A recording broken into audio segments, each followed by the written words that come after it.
이 아침에 주님의 은혜가 함께하기를 소원합니다. 주님은 자기 백성들을 가장 선한 길로 인도하십니다. 그 길을 따라가다 보면 그분의 역사를 보게 되고 그분의 나라를 보게 됩니다. 그리고 무엇보다도 주님을 만나게 됩니다. 주님의 말씀은 때로는 우리에게 역사로, 때로는 우리에게 시의 언어로, 때로는 자세한 설명을 붙인 논리적인 말로 신앙을 설명해 줍니다. 이 시간 주님의 말씀을 통해서 우리를 인도하시는 그 선한 길을 다시 한번 확인하고 주님의 그 구원 역사의 아름다움을 기억하는 복된 시간 되기를 소원합니다. 히스기야는 하나님을 따라서 살려고 굉장히 애쓴 왕입니다. 그래서 유다의 종교 개혁을 이끌었고 이방 나라 아수르와의 관계를 끊었습니다. 이렇게 말로 이야기를 하니까 굉장히 간단한 것 같지만 강대국들의 보호와 그리고 도움을 끊어버린 것입니다. 그런데 이게 히스기야 아버지인 아하스 왕 때부터 계속해서 이어졌던 것인데 그것을 끊어버린 겁니다. 믿음으로 살기로 히스기야가 결심을 하고 과감하게 그것을 실행에 옮긴 겁니다. 그런데 믿음으로 살려고 이것을 다 끊으면 주님이 우리를 철통같이 보호해 주시면 좋을 텐데 히스기야를 아주 완벽하게 보호해 주시고 강하게 만들어 주시면 좋을 텐데 히스기야 눈앞에 닥친 현실은 아수르가 물밀듯이 밀려와서 예루살렘 눈앞까지 코앞까지 닥친 겁니다. 그래서 그 현실 앞에서 히스기야는 성전과 궁궐의 모든 은금을 벗겨서 창고에 있는 것들도 다 내어서 아수르에게 줄 수밖에 없었습니다. 그러면 그 마음이 어땠겠습니까? 굉장히 신앙으로 살려고 과감하게 결단을 하고 한 발을 내딛었는데 그 앞에 있는 현실 때문에 좌절하고 낙심하고 그리고 절망적인 현실이 있습니다. 얼마나 낙심이 될까요? 믿음으로 살려고 우리가 큰 결심을 할 때 그런 일들이 있습니다.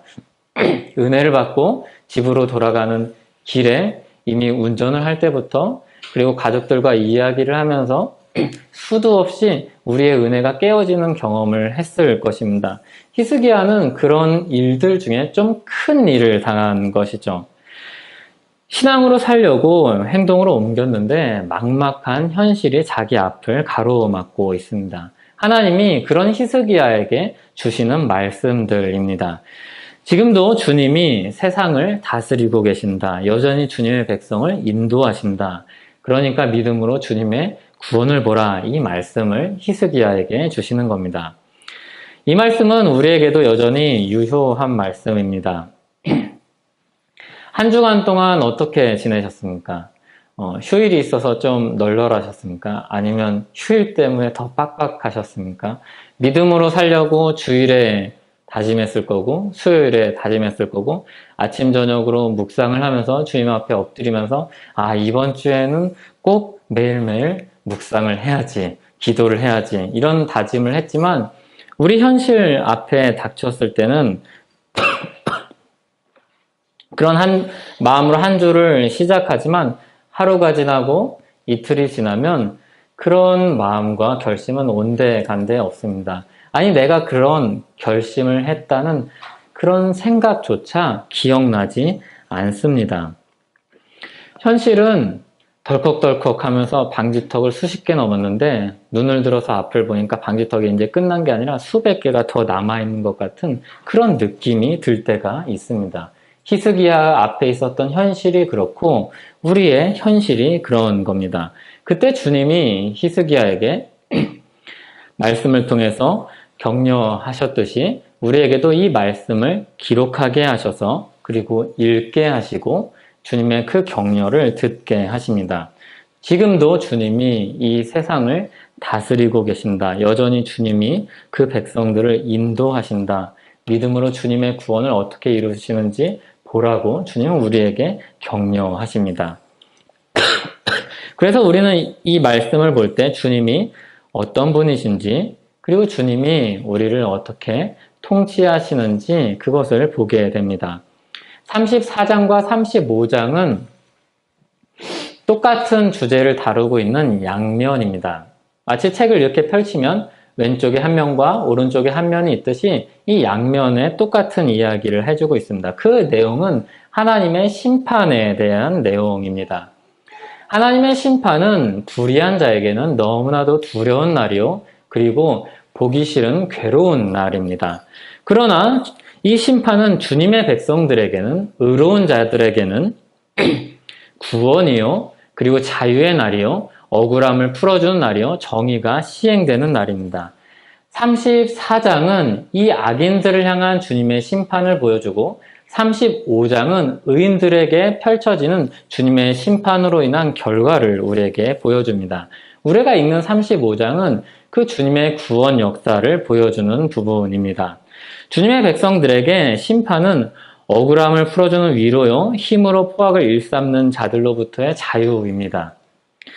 그래서 우리가 심판을 볼 때 주님의 백성들은 두려워 떠는 것이 아니라 감사로, 그리고 기대로, 그리고 거기서 위로를 얻습니다.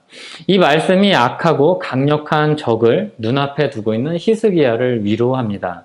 이 아수르가 절대로 무너질 것 같지 않은데, 너무 커 보이는데, 그 힘에 우리가 다 쓰러질 것 같은데, 그게 전부가 아니라 그 위에 계신 주님이 계시며, 그들도 주님의 손 아래 있으며, 그들도 결국에는 주님의 심판 아래 멸망당할 것이라는 것을 말씀해 주기 때문입니다. 그래서 히스기야에게 믿음으로 다시 일어설 힘을 줍니다. 우리에게는 악한 세상에서 거룩하게 살려고 애를 쓸 때 막막한 현실, 부딪히는 현실 앞에서 우리에게 힘을 주고 위로를 주는 말씀입니다. 지금도 하나님은 세상을 다스린다고 역사를 통해서 시의 언어로 우리에게 이야기해주고 계십니다. 하나님이 이 세상을 다스린다는 말은 무엇입니까? 하나님이 이 세상을 다스린다는 것은 하나님이 이 땅에 있는 악을 아신다는 겁니다. 그리고 하나님이 그 악을 영원히 내버려 두지 않으신다는 겁니다. 하나님이 다스린다는 말은 그저 구호요, 듣기 좋은 말이 아니라 정말로 이 땅에서 사람들이 악을 행하는 모습과 그 악행들을 지켜보고 계신다는 겁니다. 그리고 주님의 백성들을, 그 주님의 백성들이 그 안에서 살아갈 때 겪는 억울함과 괴로움과 비참함을 아신다는 겁니다. 그리고 그냥 내버려 두시지 않는다는 겁니다. 그게 주님이 이 땅을 다스린다는 말에 포함된 의미입니다. 그 왕이신 주님이 우리를 인도하고 붙드실 것입니다. 주님의 백성들은 이런 따뜻한 권면의 말씀을 오늘 본문을 통해서 듣습니다.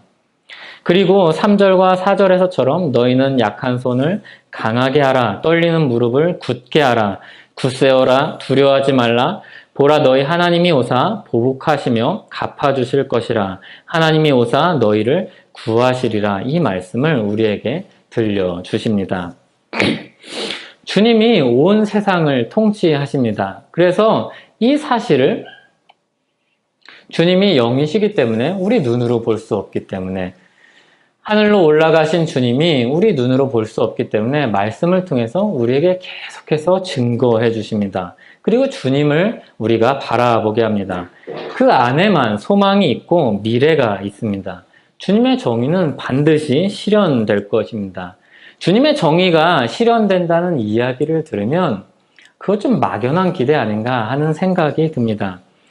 아니면 어떤 사람들은 이렇게 이야기를 합니다. 어떻게든 결국엔 좋은 결과에 우리가 이르게 될 것이다, 이렇게 이야기합니다. 하지만 주님의 정의가 실현된다는 그 말은 그냥 막연한 이런 긍정적인 사고방식이 아닙니다. 또 역사가 심판할 거다, 그런 기대를 주는 말도 아닙니다. 이게 역사를 주어로 말해서 좀 주체가 모호한데 결국 주어가 무엇이겠습니까? 사람입니다. 결국 너네 그렇게 악하게 살지, 시간이 지나봐라 사람들이 그거 다 깨닫게 될 거고 찾아낼 거고 심판할 거다, 이렇게 이야기하는 사람들이 있습니다. 그런데 그렇지 않습니다. 그 어떤 탁월하고 깨끗한 사람이나 정직한 사람들의 세력이나 정당이 우리의 억울함을 풀어주지 않을 것입니다. 그리고 정의로운 사회를 만들어주지 않을 것입니다. 그런 기대를 다 버리십시오. 세상에서 우리가 그런 정의를 발견할 수 있을 거라는 기대를 버리십시오. 투표를 할 때 성실하게 하고 잘 조사하고 잘 살펴보고 하지만 그런 기대를 버리십시오. 그런 날은 이 땅에서 우리가 볼 수 없습니다. 우리가 만족할 만한 사람은 이 세상에서 볼 수 없을 것입니다. 주님이 다시 오셔서 온 세상을 심판하시기 전까지 그런 정의는 실현되지 않을 것입니다. 그러면 좀 이렇게 너무 염세주의적인 것 같은 느낌이 드는데 실제로 그럴 것입니다. 하지만 그 중간중간에 주님이 주님의 백성들을 사랑하셔서 붙드신다는 것이 우리에게 살아갈 힘을 주실 것입니다. 그래서 주님을 바라본다는 것은 이런 것입니다. 이 세상에 있는 현실과 상관이 없이 통치하시며 우리를 붙드시는 주님에 대한 믿음 때문에 힘을 내서 살아갈 수 있는 겁니다. 우리는 계속해서 확인을 하지만 이상하게 계속해서 선거 때마다 기대를 합니다. 아, 저 사람이 되면, 저 정당이 되면 뭔가 되지 않습니다. 예, 조금 있으면 다 실망을 하고 좀 지나면 기대가 다 사라지고 우리가 생각했던 그런 기대와 현실이 얼마나 차이가 큰지 발견하게 됩니다. 그거는 꼭 지금만을 이야기하는 것이 아니라 이전에도 계속해서 반복해서 우리가 경험하고 확인하는 것입니다. 대신 그래도 자선책으로 이 땅의 사회를 잘 다스릴 수 있는 사람을 찾아보는 겁니다. 그래야지 연약하고 소외된 자들이 그 안에서 조금이나마 더 숨통을 틔고 살 수 있기 때문입니다. 하지만 진정한 자유와 정의는 주님이 오실 때 실현될 것입니다. 그 전까지는 우리는 이 아픔과 이 불완전함을 안고 살아야 합니다. 이게 주님이 우리에게 주시는 지혜요. 주님이 우리에게 가르쳐 주시는 말씀입니다. 만약에 이런 것들을 뒤로 하고 어떤 사람이 또는 어떤 정당이 어떤 지도자가 어떤 회사가 어떤 좋은 사람들이나 운동이 그런 것들을 실현할 수 있다고 생각한다면 그 수고가 너무나도 소중하고 이 사회를 아름답고 많은 사람들을 돌보지만 그런 완전한 정의의 실현과 그런 사랑의 세상은 없을 것입니다. 여전히 불의가 힘을 잃지 않을 것이고 악한 자들 중에서 건강하게 부유하게 살다가 죽는 사람들도 있을 것입니다. 그래서 우리 마음 가운데 분노가 일어날 수도 있습니다. 하지만 그 분노에 잠식되지 마십시오. 주님의 통치를 바라보고 그 주님의 통치를 붙들고 죄를 멀리하며 선한 양심으로 살아가는 사람들이 바로 신자요 주님 나라 백성입니다. 그러면 성경은 왜 이렇게 세상에 대해서 부정적으로 이야기합니까? 그 근거가 무엇입니까? 어떤 사람들은 성경을 보면서 아름다운 세상을 이야기하던데 왜 목사님은 성경을 보면서 이렇게 안 그래도 일주일 동안 살면서 피곤하고 지쳤는데 우울한 이야기를 하십니까? 이런 생각이 들 수 있습니다. 그것은 여전히 죄 문제가 사람들을 사로잡고 있기 때문입니다. 죄 문제가 해결되지 않고는 이 문제가, 이 뿌리가 제거되지 않기 때문입니다. 그렇기 때문에 전도자의 말이 옳습니다. 전도서 1장 14절 15절에 보면 내가 해 아래에서 행하는 모든 일을 보았노라.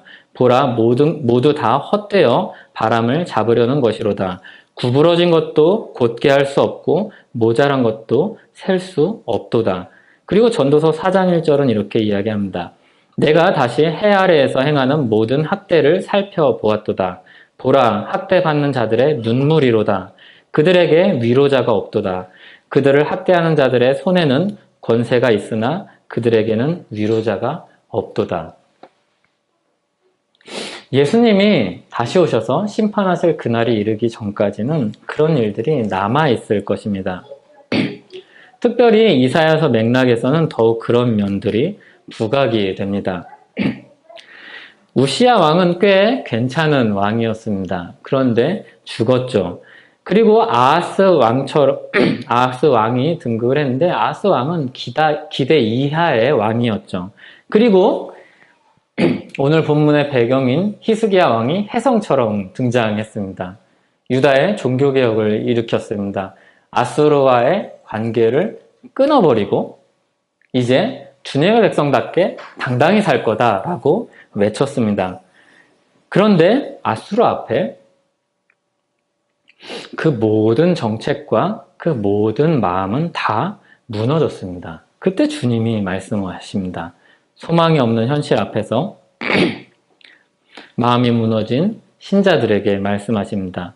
진정한 왕이신 주님이 통치하시는 그것을 보라고 말씀하십니다. 너희는 약한 손을 강하게 하며 떨리는 무릎을 굳게 하며 겁내는 자들에게 이르기를 굳세어라 두려워하지 말라 보라 너희 하나님이 오사 보복하시며 갚아주실 것이라 하나님이 오사 너희를 구하시리라 하라 이렇게 말씀을 하십니다. 그러면 살아서 역사하시는 이 하나님의 통치가 가져올 미래가 무엇입니까? 그 내용이 5절부터 10절에 시의 언어로 쓰여져 있습니다. 시의 언어로 쓰여진 이유는 그 미래가 우리의 상상력을 발휘해서 보아야 되기 때문입니다. 우리가 여러 가지 생각으로 정의로운 사회를 그려보려고 합니다. 그럴 때마다 우리 마음속에는 여러 가지 걸림돌들이 우리 마음속에서 일어납니다. 그 걸림돌은 무엇입니까? 이러면 이런 문제가 생길 텐데 이런 생각들이 생겨납니다. 우리가 완전히 죄에서 벗어나지 못한 상태에서 완전한 세계를 상상할 수가 없기 때문입니다. 그래서 아무리 좋은 모양으로 우리에게 보여주어도 사람들은 의문을 제기할 겁니다. 혹시 그러면 이런 문제가 생기지 않을까? 이런 의문을 제기할 것입니다. 그 나라는 우리의 상상 속에 그리고 말씀 속에서만 발견할 수 있습니다. 죄성을 가진 우리의 마음으로는 거기서 계속해서 의문을 제기할 것입니다. 그래서 우리에게 종종 하나님은 시의 언어로 그 미래의 모습들을 보여줍니다. 보이지 않는 세계를 보여주는 말이 바로 시의 언어입니다. 그래서 우리에게 주신 이 말과 언어와 상상력으로 그 나라를 엿보게 해줍니다. 그 아름다움을 발견하게 해줍니다. 마른 땅에 물을 대시고 생명이 피어나게 하는 주님의 역사를 보게 합니다. 그때에는 5절에 보면 그때 이렇게 시작을 하는데 그때에는 맹인이 보게 되고 못 듣는 사람이 듣게 될 것입니다. 그때에는 다리 저는 자가 사슴처럼 뛰며 말 못하는 자가 노래할 것입니다. 물이 없던 광야에 물이 솟아나고 사막에 시내가 흐를 것입니다. 뜨거운 사막이 연못이 되며 메마른 땅이 샘물이 될 것입니다. 승냥이 들깨가 거주할 때 죽음의 땅과 같던 그곳에 풀이 피어날 것입니다.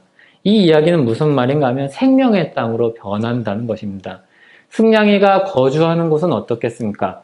어둡고 그리고 폐허가 되고 그리고 죽음의 땅처럼 보일 것입니다. 이런 포악한 사람들이 지배하는 땅이 이와 같을 것입니다. 그런데 그 땅에 싹이 나고 줄기가 나고 열매를 맺는 일이 일어날 것입니다. 모든 장애를 가진 사람들이 나음을 입을 것이고 생명이 없는 땅이 생명의 근원이 될 것입니다. 희망이 없는 사람들이 새로운 삶을 얻게 될 것입니다. 상상할 수 없는 나라죠. 그런 나라가 있다는 것이 정말 책에나 있을 법한 그냥 글로만 읽을 법한 그런 나라죠. 그리고 거기에는 8절에 보면 거기에 이렇게 시작하는데 거기에는 대로가 있을 것입니다. 그 대로의 별명은 거룩한 길입니다. 이 거룩한 길은 거룩하신 하나님을 향해서 난 길이요 거룩한 사람들이 걸어가는 길입니다. 그래서 그 길은 깨끗하지 못한 자가 갈 수 없고 우매한 행인이 가지 못합니다. 이 우매하다는 것은 우매하다, 어리석다는 것은 멍청하다, 지능이 낮다는 이야기가 아닙니다. 성경에서 늘 우매하다는 것은 하나님을 아는 지식이 없다는 이야기입니다. 하나님을 경외하는 마음이 없다는 것을 가리켜서 우매하다고 이야기를 합니다. 하나님을 경외하지 않는 사람들이 그 대로를 가지 못할 것입니다. 대로이지만 가지 못할 것입니다. 큰 길인데 들어서지 못할 것입니다. 그러면 이 길이 도대체 누구를 위해서 있는 대로입니까? 이 길은 구속함을 입은 사람들을 위해서 하나님이 마련하신 대로입니다. 그 대로에는 사자가 없고 사나운 짐승이 없습니다. 그 길을 가다가 사자를 만나거나 흉폭한 짐승을 만날 일이 없습니다. 그 대로는 너무 좋은 곳이라서 마치 우리가 서울길을 가다가 운전을 하거나 횡단보도를 걷다가 사자와 마주칠 일이 없는 것과 같습니다. 너무 좋은 길이죠. 다 신호를 지키고 다 정직하게 가라고, 그리고 다 빵빵 걸릴 일이 없는 그런 길입니다. 좋겠죠? 구속함을 얻은 자들이 그 길로 다닐 것입니다. 그 길을 따라서 여호와의 속량함을 받은 자들이 돌아올 것입니다. 구속함을 받았다, 속량함을 받았다는 말은 값을 치르고 샀다는 말입니다. 하나님이 값을 치르고 사서 자기 백성을 삼은 이 사람들이 마침내 얻을 것은 무엇입니까? 기쁨과 기쁨과 기쁨입니다. 10절에 보면 희락, 기쁨, 즐거움 이렇게 이야기를 하는데 다 똑같은 말을 바꾸어서 반복해서 강조하는 말입니다. 우리가 기쁠 때 어떻게 이야기합니까? 여러 번 이야기하죠. 좋다, 진짜 좋다, 정말 좋다, 너무 좋다, 너무너무 좋다, 너무너무 좋다, 너무너무너무너무 좋다. 이렇게 이야기하다가 귀찮아가지고 땡땡땡 이렇게 하고 진짜 좋다 이렇게 이야기하죠. 하나님 안에 하나님께서 우리를 위해서 마련하신 그 대로를 걸어가서 주님을 만나는 기쁨이 그렇게 큽니다. 그 거룩한 길에서 주님의 날에는 주님의 백성들이 기쁨과 감격의 눈물을 흘리면서 외칠 것입니다. 거기에는 슬픔과 탄식이 사라질 것입니다.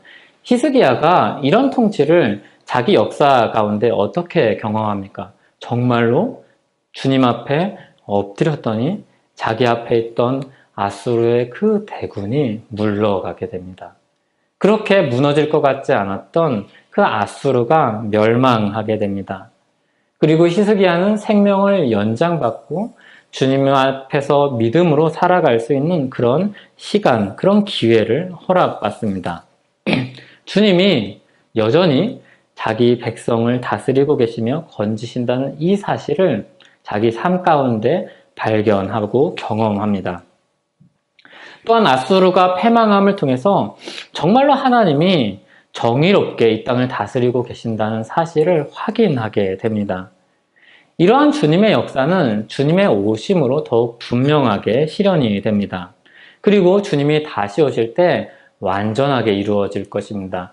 오늘 우리가 시의 언어를 통해서 보았던 이러한 일들은 주님이 오실 때 완전하게 이루어져서 너도 기쁘고 나도 기쁜 그런 날들이 도래할 것입니다. 다 함께 그 대로를 걸으며 찬양하며 걸어갈 것입니다. 예수님이 이 땅에 오셨을 때 가시는 곳마다 사람들이 나음을 입었습니다. 다리가 저는 자든지 아니면 눈먼 자든지 아니면 듣지 못하는 자든지 모두 나음을 입었습니다. 그래서 주님이 다스리시는 곳마다 이 날들, 이러한 일들이 실현된다는 것을 우리에게 보여주셨습니다. 우리에게는 이중적으로 보여주셨죠. 히스기야의 삶을 통해서 보여주셨고 예수님의 사역을 통해서 우리에게 보여주셨습니다. 보지 못하는 자들이 보고 걷지 못하는 사람들이 걷고 아픈 자가 낫고 듣지 못하는 자들이 듣습니다. 심지어 죽은 자들이 살아납니다. 주님이 통치하신 나라의 영광을 예수님에게서 우리는 봅니다. 마태복음 11장 5절은 이렇게 말씀합니다. 맹인이 보며 못 걷는 사람이 걸으며 나병 환자가 깨끗함을 받으며 못 듣는 자가 들으며 죽은 자가 살아나며 가난한 자에게 복음이 전파된다 하라. 아멘. 이 말씀은 세례 요한에게 하신 주님의 대답이었습니다. 세례 요한은 주님이 메시아라고 믿었습니다. 그리고 사람들에게 주님을 메시아로 소개했습니다. 그런데 세례 요한이 옥에 갇혀 있을 때 그 믿음이 흔들립니다. 메시아가 오셨는데 왜 아직도 이 나라가 변하지 않는가? 왜 주님의 나라가 실현된다는 그 선지자들의 약속이 이루어지지 않는가? 그분이 메시아가 맞을까? 그래서 이 세례 요한이 제자들을 보내서 예수님께 여쭙습니다. 주님이 바로 오신다고 했던 그 메시아가 맞습니까? 우리가 혹시 또 다른 일을 기다려야 합니까? 이렇게 묻습니다. 그때 주님이 이사야 말씀을 인용하셔서 이 이야기를 해주십니다. 내가 행하는 것들을 보느냐? 그러면 이것들이 선지자들이 약속하고 예언했던 그 실현된 그 사실들이 아니냐, 그 증거가 아니냐라고 말씀을 해주십니다. 그래서 이 말씀을 통해서 약속된 메시아가 왔음을 세례 요한에게, 제자들에게 깨닫게 하십니다. 주님이 가시는 곳마다 일어났던 그러한 다 일들은 주님이 약속된 메시아요, 주님의 통치를 이 땅 가운데 실현하는 분임을 보여주는 증거였습니다. 그리고 이 말씀을, 이사야서 말씀을 하신 다음에 마태복음 11장 6절에서는 이 이야기를 해주십니다. 누구든지 나로 말미암아 실족하지 아니하는 자는 복이 있도다 하시니라. 이 증거들을 본다면, 주님 안에서 실현된 약속의 그런 모습들을 본다면 주님 안에서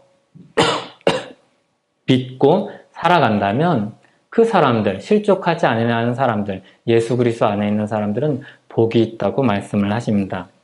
믿음이 연약해진 세례 요한에게 마치 히스기야에게 하나님이 이사야 선지자를 통해서 말씀하시듯이 믿음이 연약해진 세례 요한에게 예수님께서 격려하신 겁니다. 너의 판단, 너의 생각이 틀리지 않았다고 말씀하십니다. 네가 가지고 있는 믿음이 여전히 고귀하며 그 믿음을 지켜나가는 그 마음이 너무나도 귀하다고 말씀을 하십니다. 예수님이 그의 수고와 충성을 모르지 않으셨습니다. 잘 아셨습니다. 그리고 또한 그의 연약함도 아셨습니다. 그리고 나서 예수님은 믿음이 없는 세대에 대해서 쭉 설명을 하신 다음에 우리가 잘 아는 이 말씀을 하십니다. 마태복음 11장 28절에서 30절입니다. 수고하고 무거운 짐진 자들아 다 내게로 오라. 내가 너희를 쉬게 하리라. 나는 마음이 온유하고 겸손하니 나의 멍에를 메고 내게 배우라. 그리하면 너희 마음이 쉼을 얻으리니 이는 내 멍에는 쉽고 내 짐은 가벼움이라 하시니라.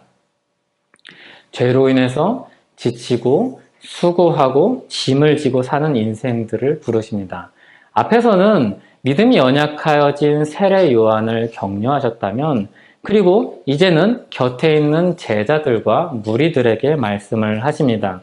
믿음이 없는 세대 속에서 사람들이, 신자들이 살아가고 있지만, 제자들이 살아가고 있지만 그들에게 동화되지도 말고 그들의 말에 굴복하지도 말고 믿음으로 살라고 이야기합니다. 예수 그리스도 안에서 실족하지 말라고 이야기합니다. 그리고 주님의 멍에를 메고 배우라고 말씀하십니다. 자기 힘으로 이루려고 했던 모든 수고,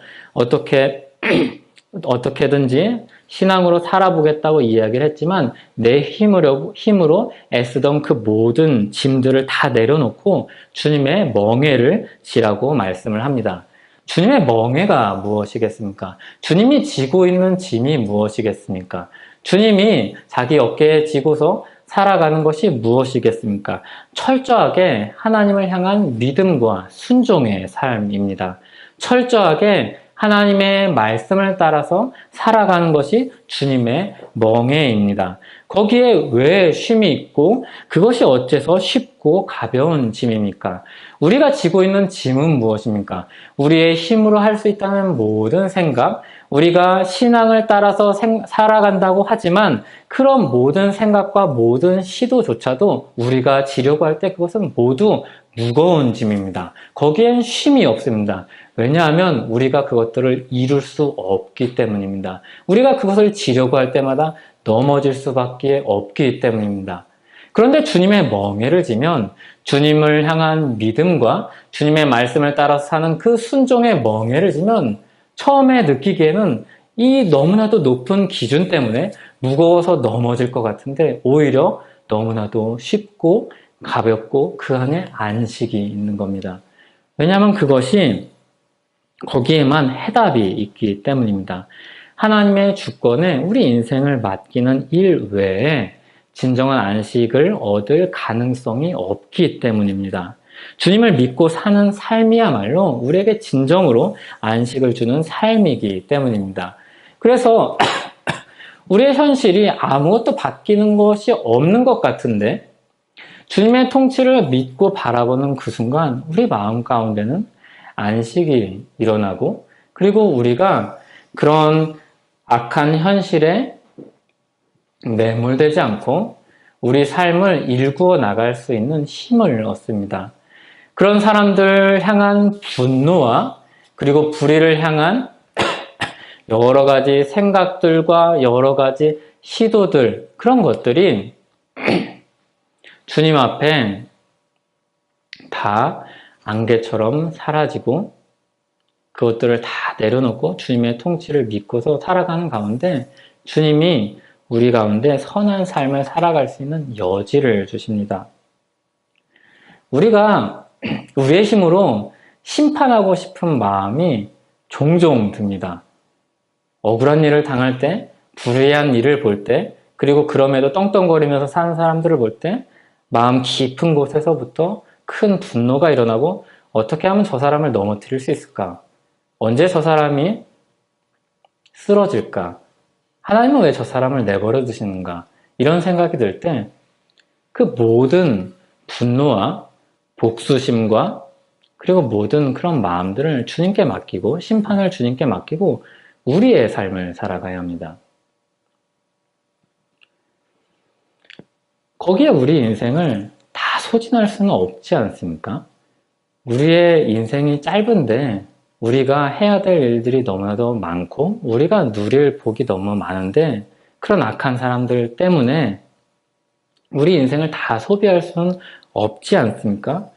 비록 눈꼴시고 그리고 괴롭고 그리고 직접적인 고통을 당할 때도 있지만 그들과 맞서 싸우는 게 우리 삶의 전부가 아니라는 사실을 기억해야 합니다. 히스기야가 믿음이 있었지만 아수르와 마주하기 전까지는 아직 어린 신앙이었을지 모릅니다.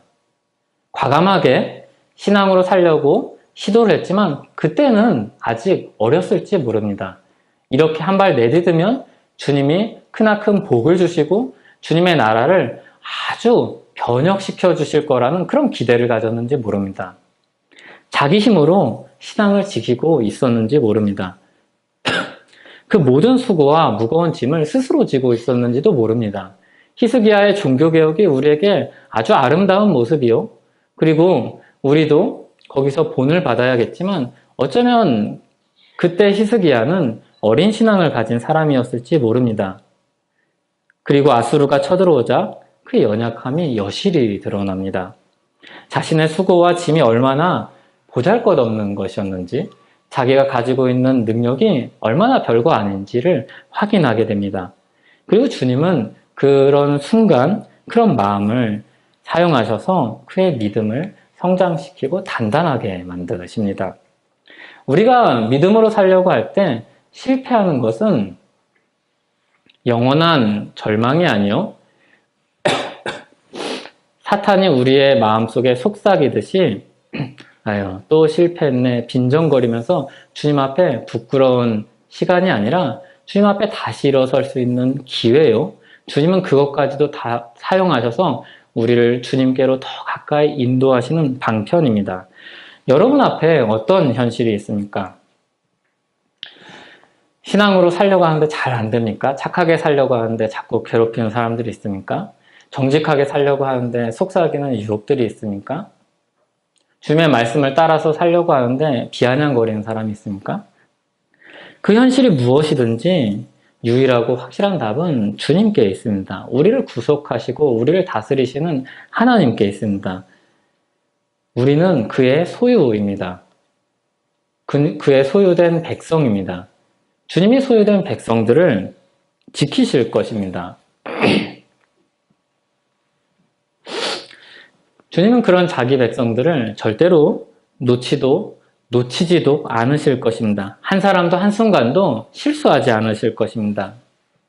이 믿음으로 살아가도록 오늘 말씀은 우리를 독려합니다. 히스기야에게 주신 말씀과 그에게 나타난 주님의 통치가 예수 그리스도로 구속함을 받은 우리에게도 나타날 줄 믿습니다. 그 믿음으로 우리 모두를 인도해 주시기를 간절히 구합니다. 같이 기도하겠습니다. 주님, 우리가 우리 눈앞에 있는 현실들을 바라보고 나의 연약함을 생각할 때 참 부끄러운 일도 많고 답답한 일도 많고 억울하기도 하고 분노도 있고 괴로움도 있고 고민도 많습니다. 주님, 이 모든 것들을 주님의 통치 아래 주님 발 앞에 내려놓고 믿음과 순종으로 살아가는 삶을 살기를 원하고 또 다짐합니다. 주님, 하지만 우리는 히스기야처럼 오늘 종교개혁을 해도 내일 아수르 앞에 무너지는 그런 연약한 사람들입니다. 믿음으로 순종하면서 살아갈 수 있는 힘을 주셔서 다시 일어나서 주님의 말씀에 순종하면서 주님의 말씀을 따라서 그 대로로 가는 우리 되게 하여 주시옵소서. 그리고 홀로 가지 않고 곁에 있는 사람과 손잡고 손을 마주잡고 같이 가는 그런 교회 되게 하여 주시옵소서. 예수님의 이름으로 기도하옵나이다. 아멘.